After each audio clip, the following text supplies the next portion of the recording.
Lonnie, I know that Lonnie Alameda. Lonnie, I know that you've had an opportunity to work with Michael and the boosters on fundraising. Can you tell us what your experience with them's been like? Yeah, working with Michael's been incredible.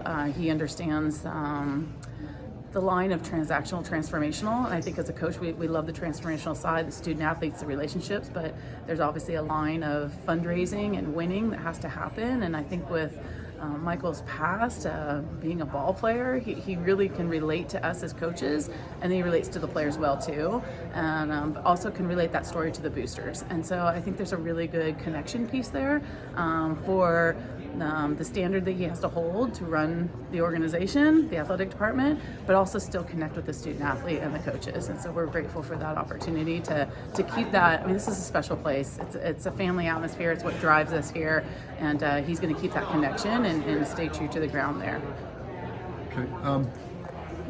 You've worked for other athletic directors around the country, and what are the things that you think are the most important in an athletic director, and maybe what you see embodied in him? The most important piece in working with an athletic director is just like a head coach. Running a program is honesty.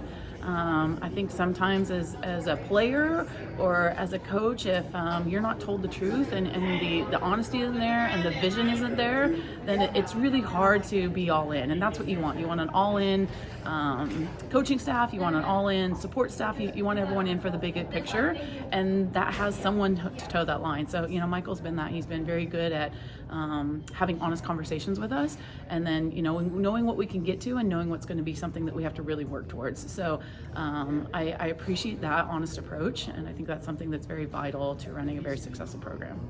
I'm going to ask you about your program, but it could apply to any head coach I speak to. What are the things that you need in order to be successful, including resources? I mean, and support.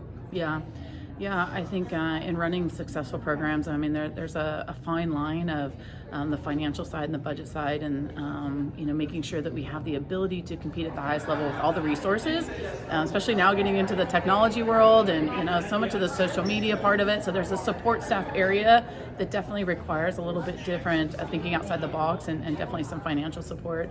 And then the other side is just the connection with the student athletes. I always talk about as a coach and even as an administrator, you're a year older and you're wiser, and they're coming in at the same age. They have the same growing problems or maybe growing challenges, as a freshman to sophomore in college, getting to junior and senior. So our ability to connect and give them a safe space so that they can actually grow as a person, with the other side of it allowing us to really get into the next level of teaching and coaching in an athletic department and a team. So those are some of the things that I think keep a program really successful. Okay, appreciate your